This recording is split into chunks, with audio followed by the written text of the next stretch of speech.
Well, all right. Welcome, everybody, to another episode of Hot Seat Automotive Podcast. It's your buddy CJ here. And tonight, we're talking about all things automotive industry, the automotive hobby, car guy stuff. This is the place to be for that real gearhead talk. Come on. Guys, welcome back. 2025. Are you kidding me? Here we are, back on Hot Seat Automotive Podcast. I'm so grateful for each and every one of you. Thank you so much. For those that are new to the channel, give me a like and subscribe. Around here, we talk about cars, guys, and we have a great time doing it. It's independent, objective, non-biased discussion about cars. I'm sharing my opinion. And then, of course, in our community, whether it's right here on YouTube or on Instagram, we share comments and dialogue just talking about cars because that's what car guys do.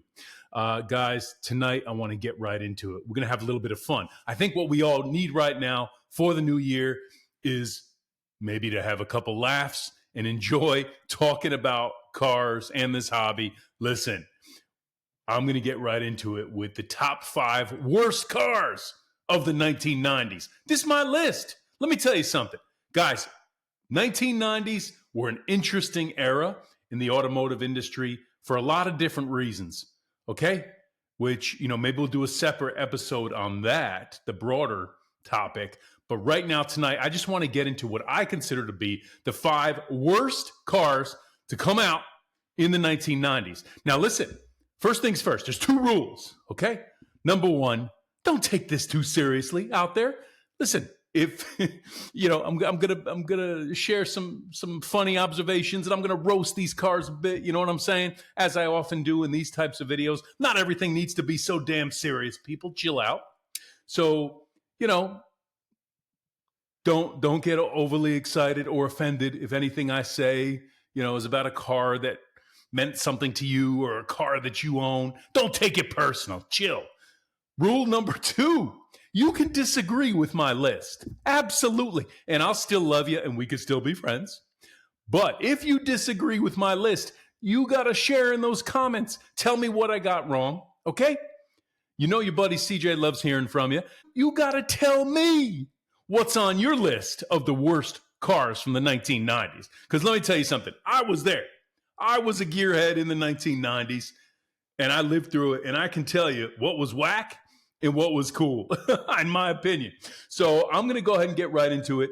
Let's have some fun tonight. Come on. Let's get into this. Guys, let's get right to it. And, some of these cars are so bad that, honestly, they're difficult to rank because I just think they're all awful for their own reasons. Guys, first things first. On my list of the worst cars from the 1990s, Cadillac Catera. Cadillac, what were you thinking? First things first, this car was based on an Opel. What's an Opel? Never a good idea when your new car for the new decade is based on an Opel Cadillac. Number 2, let me tell you, the Cadillac brand is so rich with comfortable sedans and luxury. This thing is an affront to all of those concepts. Not a great car. Now, Cadillac was hoping to compete with BMW, Mercedes-Benz, Acura, Lexus with this Catera, with this kind of mid-size sedan vibe. Fail. Okay? This rebadging effort was a fail. Did Cadillac learn nothing from the Cimarron in the 1980s? Who remembers the Cimarron, which was basically a rebadged Cavalier? Okay? And that thing is like a footnote to history that nobody cares about. The Catera, a similar failure, in my opinion, for similar reasons. A rebadged Opel, okay, was the last thing that your luxury performance mid-size sedan buyer was looking for in the 90s. If you were in the market for a BMW 3 Series, okay, or a Mercedes-Benz or an Acura or a Lexus, was the Cadillac Catera even going to appeal to you at all? Was there anything about this car that was really screaming performance, luxury, cool factor? No, it had none of it. So Cadillac Catera, you on my list of the worst cars of the 1990s. Guys, you tell me what you think. We're going to keep going. And again, in no particular order tonight, I'm giving you this list. because a lot of these cars are just plain bad. And speaking of just plain bad, on my list of the worst cars from the 1990s, the BMW 318 Ti. Listen, BMW people, no doubt BMW has produced some of the coolest high performance, Euro styled cars, sedans, coupes ever in the history of our hobby. Okay?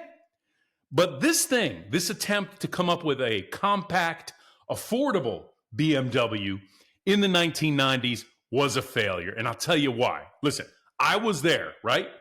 When this thing came out, you know what it looked like? When the BMW 318 Ti hit the streets in the United States in the 1990s, it looked like a cheap BMW. It looked like a cheaper version of what we all came to know as the 3 Series. You weren't fooling anybody with your 318 Ti. And I think what people were doing here who bought these cars, you were buying a badge. You were buying a brand solely to say, look, I have a new BMW. However, it was the economy, compact, cheapened version of the BMW 3 Series. And there was really none of the BMW mystique or coolness, if you will, associated with this car when it hit the streets. Now, some of you are going to tell me, well, CJ, you don't understand. That's a rad car. And yeah, now it's... Listen, I was there in the 90s. You call it rad. I call it bad. Okay? I understand some people, may say, well, they're cool. They're just oddballs and all these other things. Nah, let me tell you something. This was not a cool BMW. In the context of so many other really awesome street machines, the ultimate driving machine, this thing was whack. I can almost picture it, right? Like in the early to mid 1990s, guys with their first professional job, maybe starting out their career, they got a few paychecks. So they go to the BMW dealership all excited, and they're going to buy this 318 Ti so that they could tell everybody that they owned a new BMW. Yo, that was a swing and a miss. That was a mistake. Chicks did not dig the 318 Ti. You were not impressing your friends with this car. Guys, I'm having a little bit of fun tonight. But for me, 318 Ti just ain't it, man. Primarily from an appearance standpoint, it just looked cheapened. It just looked like a less than BMW. And I'll tell you, I don't think it stood up the test of time. BMW aficionados may feel differently. But again, I think this thing was a weak showing from BMW. And I think some of their later compacts were much better, much cooler. This thing looked like it chopped off in the back. Why they chop off like 9 inches from this car? It's missing something in the back. Come on, BMW 318 Ti on my list of the top 5 worst cars from the 1990s. You tell me what you think. Guys, let's keep going. You know why? Because we're having fun tonight. We're just enjoying this. We're trying to laugh.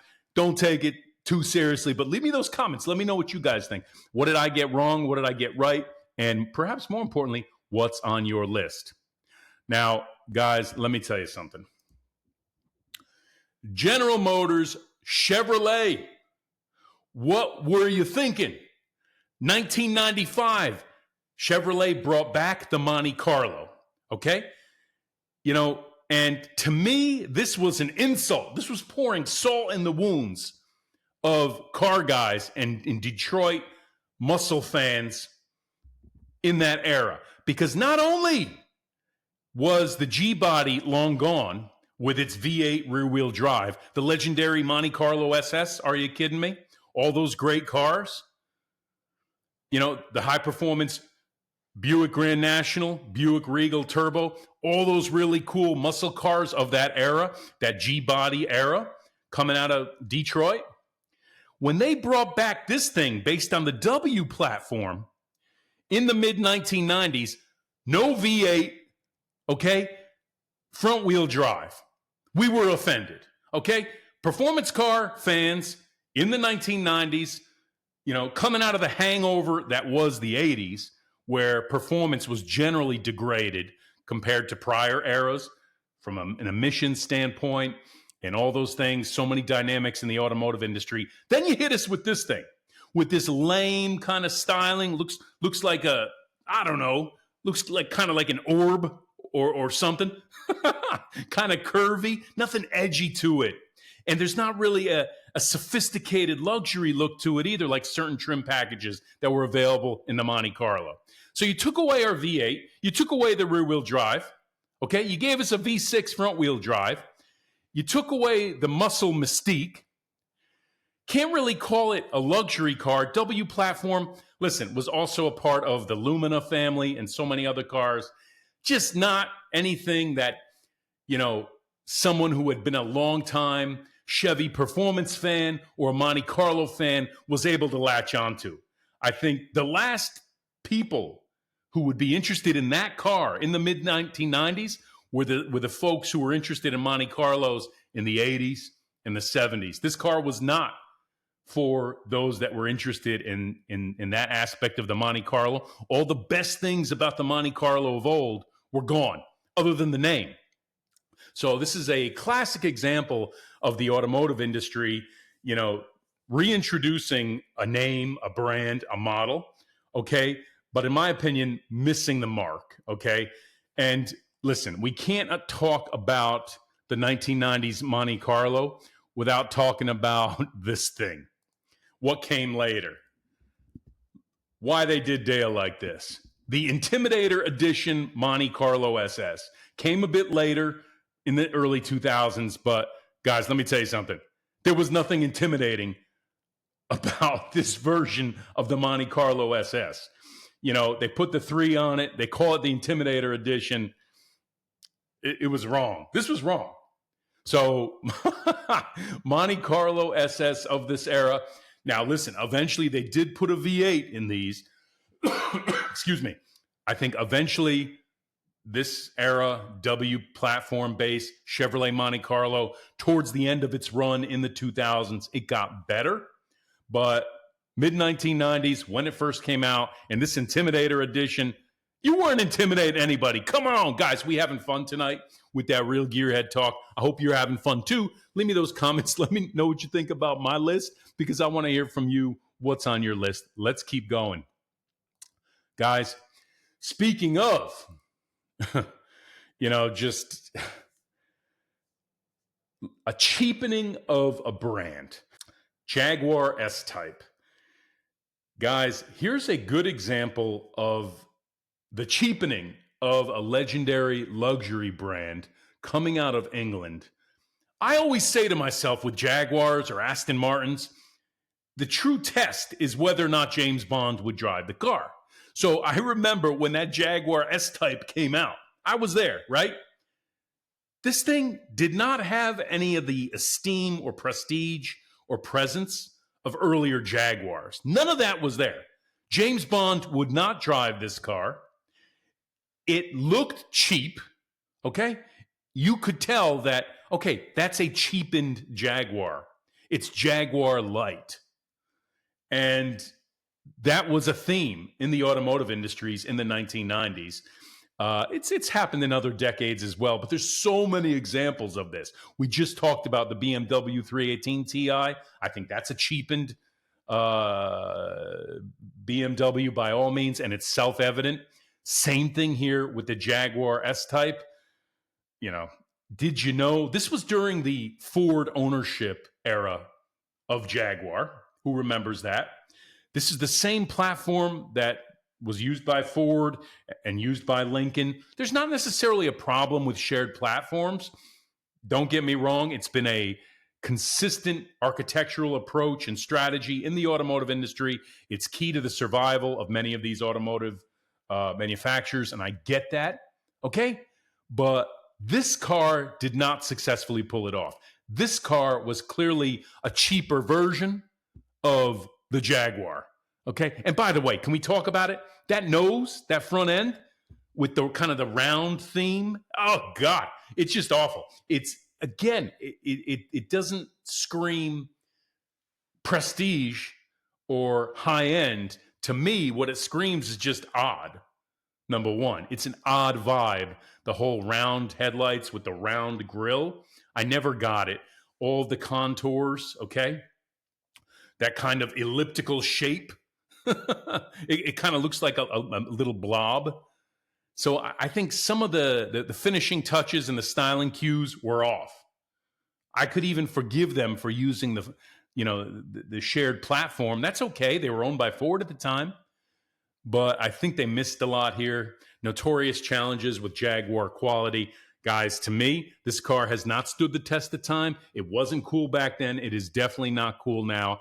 Jaguar S-Type, thumbs down. It's on CJ's list of the top 5 worst cars of the 1990s. You got to tell me what you think, though. Guys, what discussion of the 1990s era would be complete without talking about Saturn? Now, who remembers Saturn from the 1990s? Do you remember their catchphrase? Do you remember their catchphrase? A different kind of car, a different kind of company. Now, there is an interesting history with Saturn and General Motors and kind of, their best laid plans of how this was going to be a different model for General Motors, with Saturn operating with significant autonomy. Okay. And I think they achieved a lot of those things early days.